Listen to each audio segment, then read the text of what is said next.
Welcome to the council course. We like to start with our contact information. So in the middle of the night, you came up with one more weird question that you didn't think of. Feel free to shoot us a message and say, what about that? We'll put those up at the end also. And I like to start training with our PTA mission to make every child's potential a reality by engaging and empowering families and communities to advocate for all children. And if we remember our mission, it makes the whole board work a little bit better together if we are keeping in mind what our true mission is. I won't read our 6 purposes, but can either of you figure out which one of those indicates that we will be, the role of the council is to be the fundraising arm of the school district? Where does it say that we're going to raise money and pay for things that our schools aren't able to pay for? Trick question, it doesn't. Trick question. I promise that's as tricky as I get. But that's You're the so point. good. You know, we're parents and we want our schools to have the very best, and we're very good at fundraising. But if we look at our mission and purposes, we are child advocacy, and we advocate for laws that further the education, physical, mental health, and welfare, safety of children and youth, raise the standards of home life. Nowhere in there does it say that we are going to raise money to refurbish our libraries. And so I know there's a lot of principals out there that, know that we want to do everything we can for the children, but we are child advocacy. And one of the problems that comes about if we do too much fundraising and we become too good at it, we inadvertently exacerbate the inequities in our schools, because you have one PTA that can raise a lot of money and another one that cannot. And so we don't want to be in that position. So if we weren't so good at fundraising, we wouldn't be asked to provide all those things. That's the truth. All right, so what is a PTA council? It's a geographical division of the Illinois PTA, and it's organized for the purpose of conference, leadership training, coordination, networking. It's to bring our units together. Usually our units have something in common. I'm going to admit Larry here. They have something in common, and this council structure allows us to bring each other together. And I know in our region, Barb and I are in Northwest Cook region, and our councils have really benefited from sharing all the new ideas that we've needed this year, because the rule books just kind of went out the window, as I'm sure for you. And the council was really valuable for letting them share, hey, instead of doing this, we did that. And so I think the councils are going to really prove their worth in the next few years also, as we rewrite how we PTA. So we have a couple of different types of councils. In Northwest Cook region, we have 3 school districts. And so each school district has a council for the PTAs within that school district. Do you guys know what type of councils you are? Are you we're a school district council. Yeah, we do actually handle every single PTA in the school district. Perfect. I think we are as well. How many schools are in the district now, Katie? Let's see. Now I have to use my great addition skills here. I'm 31. 31. Wow. Okay. Big. Yeah, it's a big district. It is. Yeah. How about you? Me? Yeah. Oh, sorry, it cut off. I wasn't sure if it was me. Well, we're a school district as well, but we only have 3 schools, so I left out. That's a very different perspective. Yeah. Mokina is Yes, a and- very small, well, actually, it's and funny our- because our we could say council- school district and city because we're so small. Right. Ah, Well, and our region, each one of the councils looks a little bit different. We have one that has 9 schools. We have one that has 20 schools, and we have one that has 28 schools. So, yeah, boy, do they look a little bit different. Yeah. they do. They do look different. So if we compare the council to a local unit, the units serve an individual school and they cooperate with that school's administration. The council provides an organization where member units can work together, for instance, with the school board or the superintendent on issues that affect everybody. It doesn't have, it's more broader impact than a local unit has. In a local unit, individuals join and part of their dues include the state and national portion. But in a council, the members are the local units. And so they aren't going to pay state and national dues, but most of them have council dues written into their bylaws. So there is some sort of dues income that comes into the council. Councils have no authority over the member units. Now, I know that seems a little bit weird because everything's always in a hierarchy, but the council is really there as a supporting role to get the units together because our membership are the voice of our organization. And so the council is really a coordinating function. We have good standing items, we have things that are required. And so those councils are valuable for keeping our local units on top of those things that are required. And we'll cover that in a slide or two. But they aren't going to be, you can't do that fundraiser because we don't like it. The local units are self-governing. And the councils are not going to compete with our local units. So most of our councils, I think, have much smaller budgets than a local unit would. And we're not going to be competing with our fundraising efforts to bulk that up. Welcome to our gentlemen that are not visible on my screen, but I see we have a few more people here. Yep. Larry, you're in Chicago, right? Yes, I am. And Tasha, how about you? Well, thank you for having me, first of all. We actually are an individual unit. I'm at McDade Classical School, Okay. and the city of Chicago is actually in districts. And I was wondering how councils compared to districts. Well, This will be a great way to compare. right.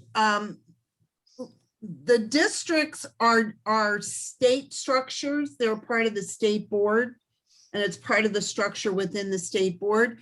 Any area in the state where there's 3 local units that want to work together, they can ask their district or region director to form a council so that they can work together. The structure is very similar to a local unit in that they have the same kind of bylaw template. They have the same kind of hierarchy with officers that a local unit would have, which a region or district does not have. Does that help, Larry? Yeah, no, that helps a lot. That helps a lot.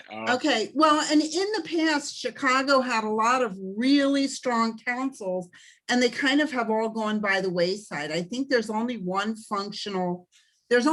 council left in Chicago, and I don't think it's functioning at the moment. The last one that I'm aware of that really functioned as a council was the high school council. So all of the high schools within Chicago's public schools could belong to that council. Okay. No, that, I mean, I'm first of all, I'm really happy about this class because I had talked with Vanessa about councils in Chicago Mhm. and the advantages and disadvantages of them. because there are some PTAs that need support, but they may not be getting it completely in the district. Okay, If they could partner and create councils, then you could use the energy to synergize the effort absolutely. to create a stronger effort from the parents and the support groups that exist. Mhm. That is a beautiful way of saying it. Yes. We are so supportive of councils. So let's look at the council responsibilities. So we talked about the Can we councils hang are on not, for 1 second? Tasha? Are you in Chicago also? Yes, I am in Chicago. Okay, what school, please? Walt Disney Magnet School. Okay, thank you. we met Tasha last week. We did. Yes. I think Larry was with us last week too. So our council responsibilities are to provide a forum for honest, unbiased discussion. It's to promote leadership development within our local units. It's to strengthen those units. It's to promote membership. The Okay, council, okay, I'm about to send you a picture. the council will be more familiar with local nuances than some of our larger districts. I don't think the Chicago districts are particularly large, but some of our districts in other parts of the state are very large. So a council will be able to bring hometown issues to some of the things our local units are working on. The council is another layer that's going to bring information from the state and national PTA to our local units. And they're also going to bring that information back the other direction. Hey, our local units have a question about this. This doesn't work the same way in our area. And they can bring those concerns to the region director or to the state office. So it's that link between the state and our local units. And of course, our councils are going to advocate for children in a whole community versus just a school. They have a broader scope. But Larry, to your point, one of the things I think you mentioned is the fact that these local units that have some commonality can form a council. And so every place that you have a region or a district, the council presidents within those frameworks, those larger frameworks, serve on the region board as members of the region board. So providing that information back and forth, so it's open two-way communication, is one of the key components of successful councils. And successful councils develop and build successful local units. No, that's really what you just said is so important because I've been a district manager, director, and one of the concerns that I had from that experience is trying to get some units to collaborate the energy so that instead of being a low performing unit in terms of activity, support, and mostly support, because we're a small school and our council is not as strong, but we want to do something. We do have enthusiastic members, but we want to be able to collaborate with maybe somebody else who has a similar situation, and Right. maybe we can move forward as a group without being a renegade group. I mean, because And nobody wants to be the Lone Ranger. yeah, I mean, and you got units that are struggling, but a little partnership can Go a long way. become a great unit. And Because why reinvent the wheel? you know, a lot of units are really struggling, Yes. and there's maybe a disconnect, or maybe not in touch, or maybe the formula doesn't fit their particular needs. And mostly, I think it's about the formula trying to match the needs of that particular group as they're trying to build up. And so this was a really good class, or to me, the concept is really good, because if you can gather a few groups together, then you can have a collective effort toward building and maintaining some success that eventually might make that unit a more self-sufficient unit. All good points. All right, so hopefully this looks familiar. A council in good standing adheres to the mission, purposes, basic policies, and charter rules. You register your officers like right about now before everybody cuts out for summer. You submit an annual audit, your IRS filing, your insurance, you review bylaws. These are the same good standing items that local units need to do.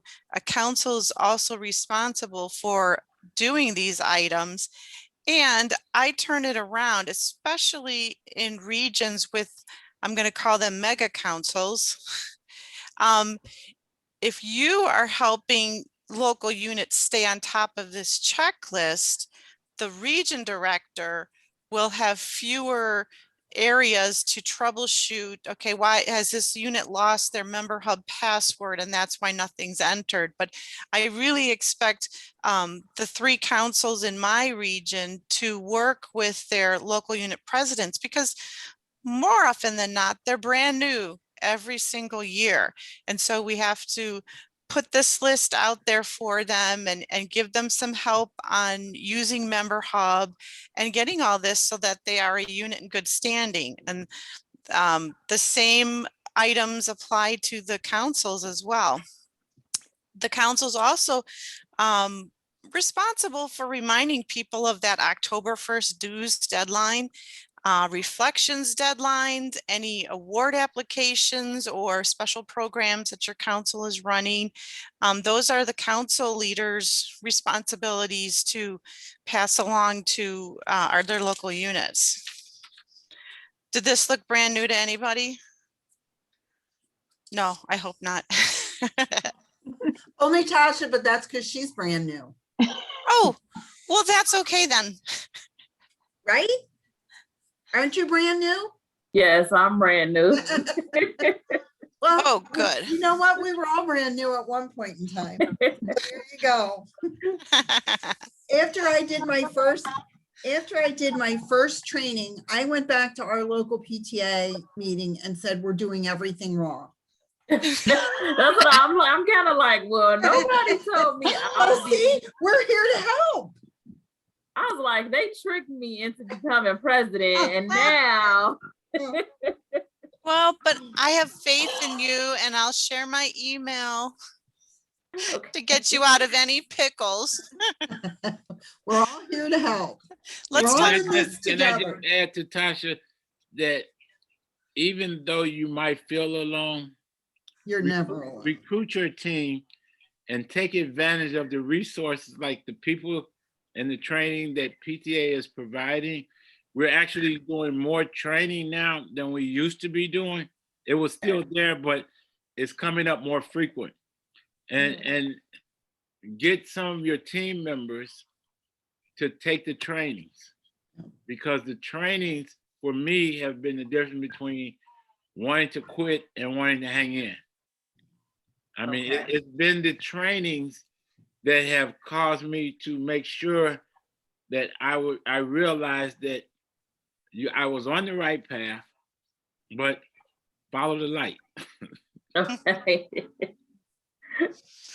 Thank you, Larry, because I really enjoy training and getting everybody on the same page. Let's look at council activities. So there are some things that work better at the council level than at the local unit level. And you're probably familiar with Board of Education candidates forums. So when we're having those elections, that works nicely if the council is the sponsor of that rather than a particular local unit, because it's a school district wide event. What are some council level activities in your councils? You do anything fun? I know it's hard to remember after this past year. It's been so different, but That's true. No, Yes. I would just like to say that this has been one of the most challenging and trying situations as a PTA officer. And we've been trying to keep reaching out to find different ways to reach people. Mhm. And it's been real challenging. It has. I think it's definitely made us all think outside the box and, really think on our feet. Because everyone on my board at my middle school besides me was brand new this year to the PTA board. And I'm like, I am so sorry. I'm like, this is not what it normally looks like, but so yeah, it's definitely been an interesting year. Well, I think one of the things that we've learned by having access to electronic training, we are able to reach more people. And there's some real advantages. You don't have to worry Yes. about who's going to watch your kids. Hmm. You don't have to worry about building in travel time. The time it takes to walk from your kitchen to your office. It has helped in many respects. I agree. I let Jeanette do the hard work and I just come along for the ride. You do. I could see a ton of parent education programs run via Zoom. We could actually get some advocacy topics out there. That's kind of been very dormant while we've been raising money and buying things. But if we get back to our roots, we could be monitoring the local school board issues or just the stuff coming out of Springfield and Mhm. making our families. I think there's a lot of new stuff, if I'm reading the news correctly, coming out of or going through Springfield about next school year and are we going to be virtual or in person and all that stuff. And those would be excellent topics for our school district style of councils, because those things would apply to all of your schools. Yeah. That's for we and we have a big thing in District 204 happening next year where we're actually going to be looking at the boundaries in our schools, because there's definitely a very wide division. We're in the between middle of that council. right now. Yes, so that's definitely our council is the one that is going to be keeping every single local unit PTA up to date on where we're at with it, and yes. I have And I have a hosting question. events where people can ask their questions about drawing those boundaries. Yes, That's absolutely. great When you- information conduit. Larry, you have a question. Sorry. Yes, when you say boundaries, I ran into a situation back in January with our local unit to where we have a new principal who was totally unaware or informed about PTA policies and procedures. Uh-huh. And the sticking point was that there was a alumni person who decided that they would help us with our situation because we had members who transferred out with our executive board, and she had been past president and treasurer, and she agreed to help us. But the principal said that you shouldn't introduce this person because I don't know this person. There's a new principal. I don't know this person. And she doesn't live in the school district or the school boundaries, even though this particular school is a classical school. So the kids don't have boundaries.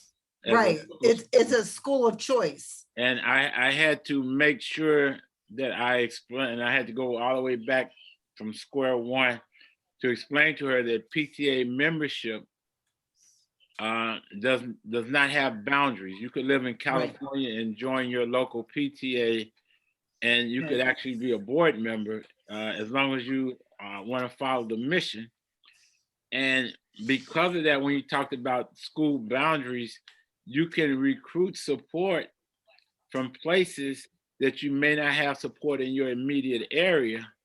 Right. But when the principals don't understand that and it goes back to the regular meeting with the school district administrators. Mhm. This particular administrator kind of didn't want to have a conversation with me on a, normally we had a regular conversation with the principal, but this one decided she didn't want to have that conversation with me.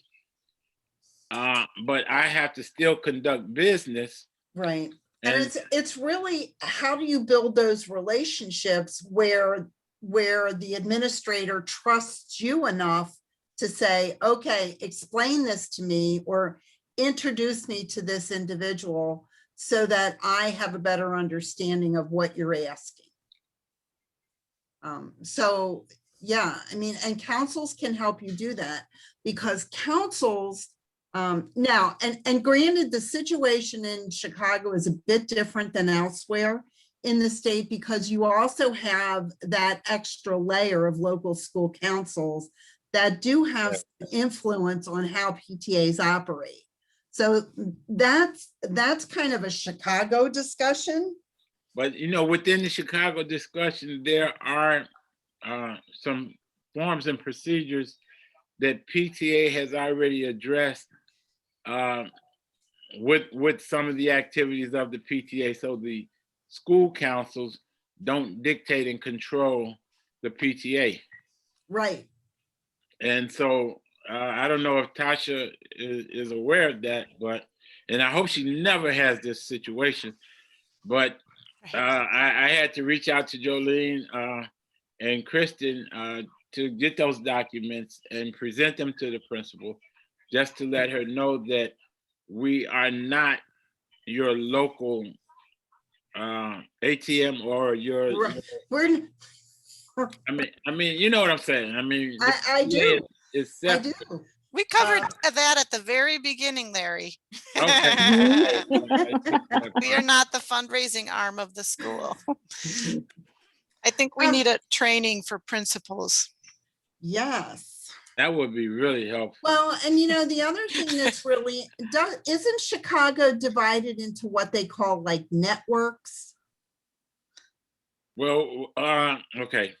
No, the school district itself, The school districts have, networks. networks. Okay.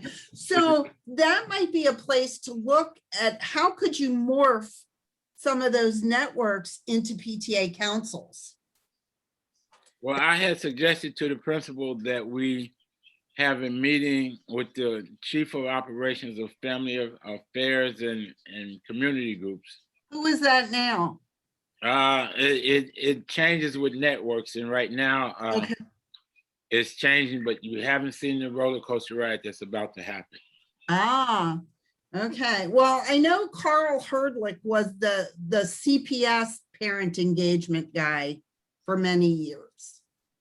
So I don't know if he's still there or not, but trying to find ways to reach out to other local units in your area so that you could come together and have some of these discussions could be very beneficial. I have a quick question. Sure. Quick answer.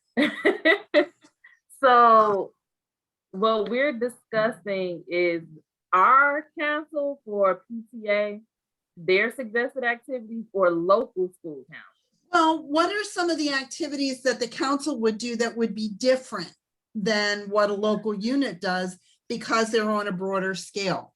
I can give a couple examples from the community that we are in, because as 3 separate councils, we used to host an annual vendor fair so that the local units in this community, in the 3 school districts, would have some opportunity to meet people who they would maybe do business with. And one of the things about that is we could be selective about who we invited, because what we always want to avoid, we don't want to invite in vendors or people that we would work with who people have had bad experiences with. So one of the beauties of the council is if you have 3 or 4 local units that have had a problem with a particular vendor, you can share that information through the council where you might not be able to do it local unit to local unit to local unit. So that's one of the activities. Another thing that the council could host, if you're in a situation where your district is looking at new curriculum materials, the council could host a curriculum night so that parents can come in and view the materials that are being considered so that they have some knowledge and understanding of what the school board is going to be discussing and adopting. Those are just a couple of ideas. You might want to do a district-wide science fair. So the council could sponsor the science fair. If the local units have a science fair and they move up into a, kind of like the reflections projects, oh, this one advanced to the district level. So those are the kinds of activities that you would do that you could include the entire school district or all the local units within your council. A reflection showcase for the artists in your local units. Those are the kinds of things that councils can host. Alyssa, do you still have a question? I wanted to talk about what some other councils are doing in some other areas around the state. One that I'm quite impressed with. There's one in Naperville, and they have a bunch of schools together, and they have a scholarship program that they pretty much make happen for the kids in their high school. So a council could be that well organized where they actually have a membership, scholarship program. And then in that same area, they have an incredible reflections program, which I only found out about reflections after I was done with my local unit activities, and I'm really upset about it. It's phenomenal, but it's so much better to have a council coordinate the program than for each individual unit, because at a council level, you are able to structure things, especially now that everybody's so comfortable with online version of everything. So councils definitely can scale. So that's just to Barb's point. Anything that needs to be scaled up or something that needs to have like a year after year continuity, it's so much easier to do it at a council level than it is at the local level. So Yeah, good points. I know you've all been waiting for this slide. Bylaws. They are a requirement of the IRS. The PTA didn't just make this up. We are required to have rules of governance, but your bylaws are going to give you all kinds of good nuggets. The name and the number of your officers, the roles and responsibilities, the makeup of your board, the quorum. When I was council president, I had an excellent region director who kept saying, well, did you check your bylaws? I will go back and look at my bylaws before I ask you the question. And my bylaws were all highlighted and circled. I had my quorums marked. She was right. It was all right there in my bylaws. I just had to look for it. So I really encourage taking a skim through them at least and know what they say. And if it's working, because if you're not following your bylaws, then maybe we need to change your officer structure or adjust your quorum or something, just as you would for a local unit. If something's not working, our PTAs are evolving over time. It could be time to change something. So keep up to date with your bylaws and have a discussion if they're not working. So our council structure, again, will look a lot like your local units. We have our elected officers, and they need to be elected at a general meeting. We'll have chairman, and your bylaws will tell you if they need to be elected or if they're appointed.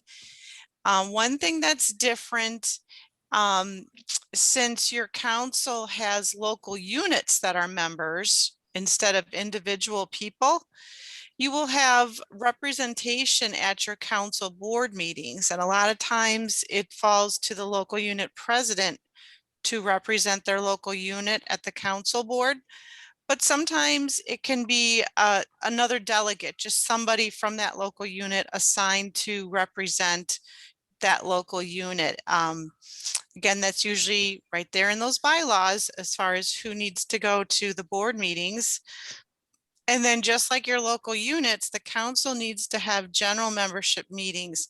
And the bylaws will tell you how many times a year and how you are going to be represented at those meetings. I think we're going to talk a little more about that representation in another slide. So if it's not clear yet, it'll come clear. So remember our executive committee and our executive board. The executive committee is the elected officers.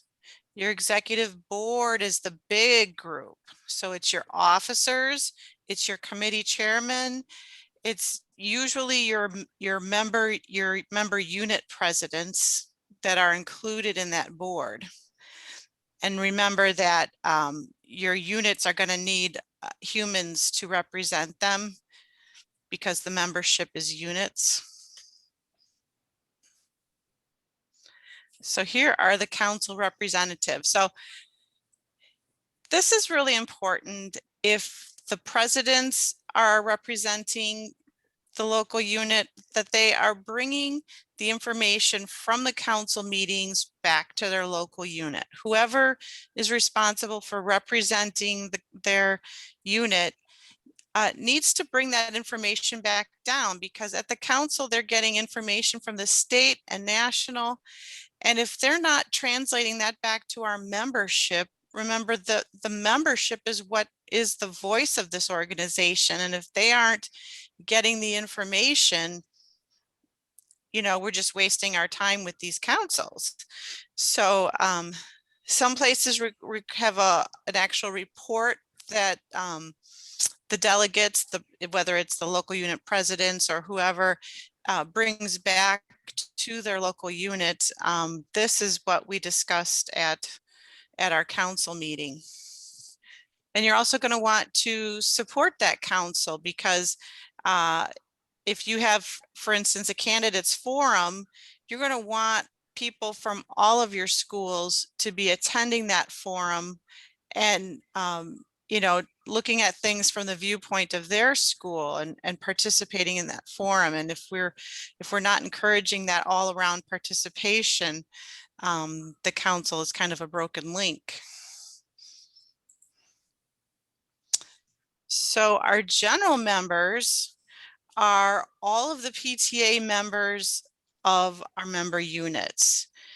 So if you look at Lincoln Elementary, each person that belongs is a general member.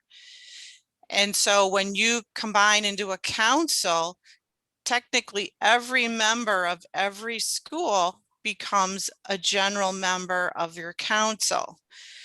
And remember, your general membership needs to adopt your audit, your budget, amend your budget, your bylaws, your elections. These are the same things that need to be done at your local unit general membership meetings. These are not board decisions where we will just adopt a budget. This needs to go before your membership. And the budget. Yes, councils get a budget too. Some of the councils have needed to purchase like Zoom accounts. Councils need insurance just like local units do. You should be including in that budget things like delegate expenses to go to state convention and national convention. These are not just budgeting for people's vacations. This is leadership training. This is building the future of your PTAs. If we are looking for new leaders to move into different roles and to bring newer people into these positions, this is how our organization survives. So these are not just, you know, flip little things that, you know, we're not going to include in our budget. These are eligible expenses, the registrations for workshops, any expenses for leadership training, council programs. These are all appropriate to put into your council budget. Council fundraising. Does anybody have any unique anything different that they do for council fundraising besides their member unit dues?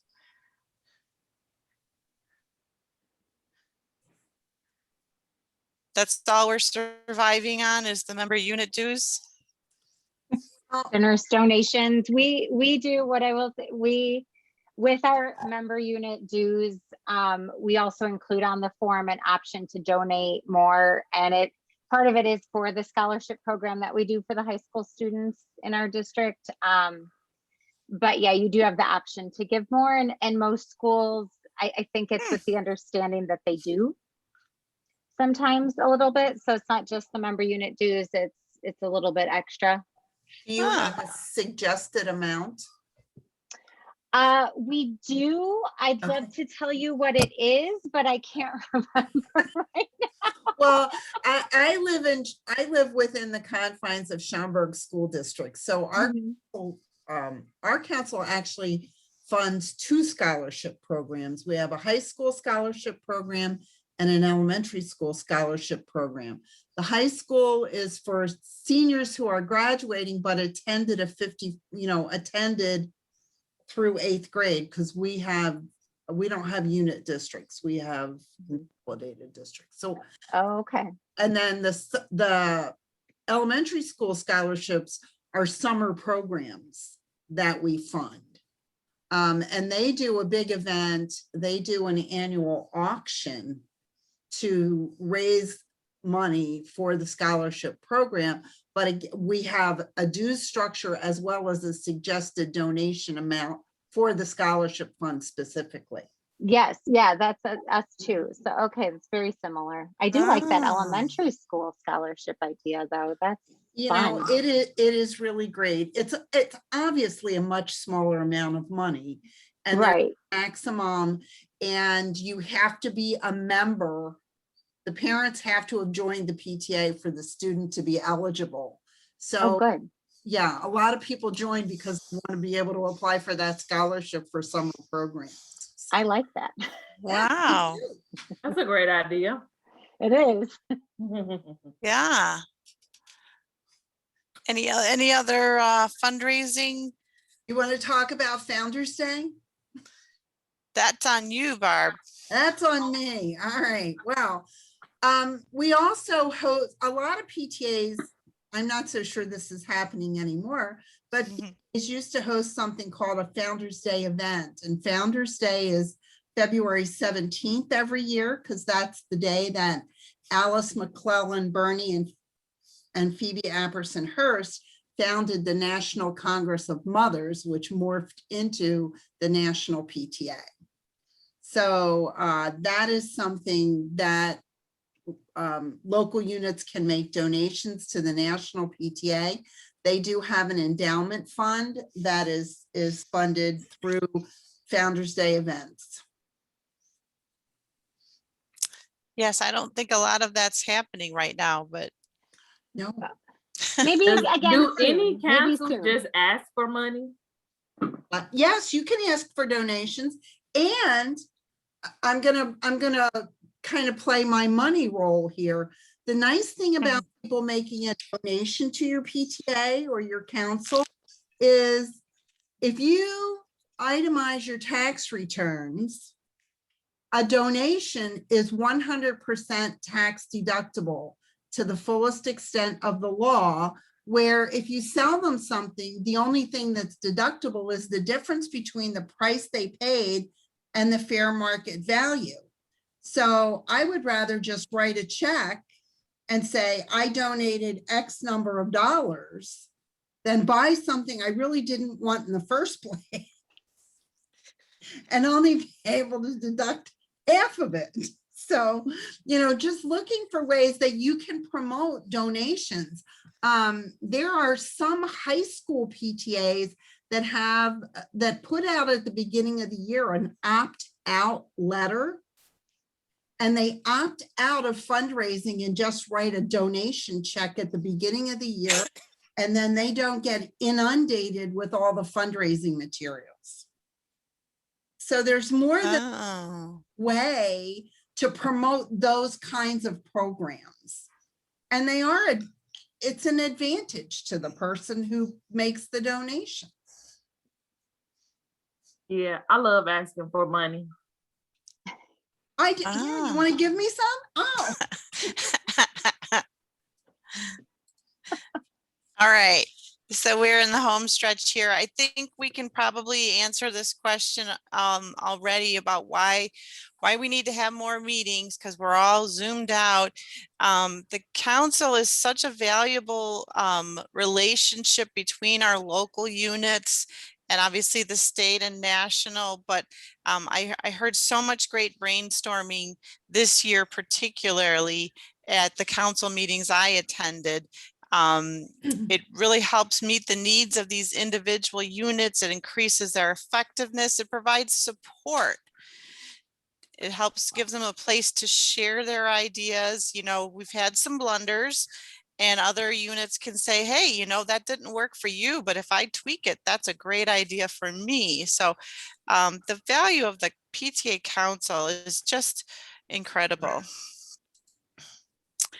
This is kind of leftover from maybe the first time that this course was written, but I think it's still so relevant. The chains, you know, represent the unity of our units, and you know, the council's role is to include all of those voices, to give them information, to spur on innovation and inspiration, and definitely instruction as we have new leaders each year. So the top of this says resources. I think most of you have at least a region director, possibly some district directors in Chicago. If you don't, please reach out to, there's always info@illinoispta.org. Barb and I'll put our emails in the chat. There's the state and the national websites. I will point out that the leadership resources on the state site are going to get shut down for the summer, so that we can make updates. So if you want to go nosing around that sooner than later, the password there is EveryChild20. It's a capital E, a capital C. But I would go out and nose around and look at the resources out there right now before they shut that down to make the updates. I can't think of, we filled this page with bullets here, so. Does anybody need time to copy anything? Otherwise, I'm going to stop screen sharing. okay. What questions can we answer?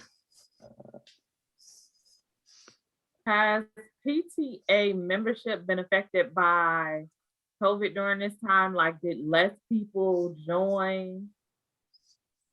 Yeah. Yeah, you know, it was a clumsy start to the school year. Nobody knew what was going on or how to reach people because we weren't, you know, we couldn't do things the way we've done for so long. So yeah, our membership took a big hit, and I'm hoping that with all the new skills we have and a more normal return to school in the fall, that that we're going to see some rebound there. We're going to work hard at that. We're going to call it COVID recovery. Yes. I think we should just drop that word. And I feel like when parents start seeing the PTA more visible again, I think that was part of the problem too, is we just weren't doing as much, frankly, obviously, because we weren't in schools, kids weren't even in schools. So I think it was one of those where out of sight, out of mind. And even if we're trying to post a lot and get membership, they're almost like, well, why? What exactly are you Right. doing? You know, and I think that was a challenge too. Well, it's been very interesting. I'm still involved with our Early Learning Center PTA. And so we this year decided to do a couple new things that we could add to the Zoom meetings. And because they're very young children, our meetings start at 6:30. So we opened every meeting with either the principal, the assistant principal, or one of the PTA officers reading a bedtime story. I like that. And, That's You cute. know, so that was something that got more people to come to the meetings. And we found we had more participation electronically than we ever had in person because of the timing. Another thing we did this year, which was very different for us, we usually have a fun fair. Well, this year we had a virtual family game night. And that worked really well. So the teachers participated, we participated, and families participated. So just looking at new ways to do the same thing, just tweaking it a little so it looked a little different, but people still had the opportunity to do things. Virtual book fairs were not a big hit in early childhood. So, No, you got to touch it. exactly. Smell it, feel it. Flip through the pages. Yep. Yeah. Any more council questions? Things that we can help you with. As Jeanette mentioned, a lot of times after we do these kinds of events, you'll think of things that you didn't think of now. So just, please shoot those questions or comments out, and we'll be happy to provide you with as much information as we have available. Yep. And stay tuned for June trainings. Yeah, stay tuned. We're going to be busy in June. We are. Yes, we are. All right. All right. Well, I'm going to let Darvel stop recording, and everybody have a great evening. Thank you all for joining us. I hope to Thank see you, you ladies. again. Well, thank you.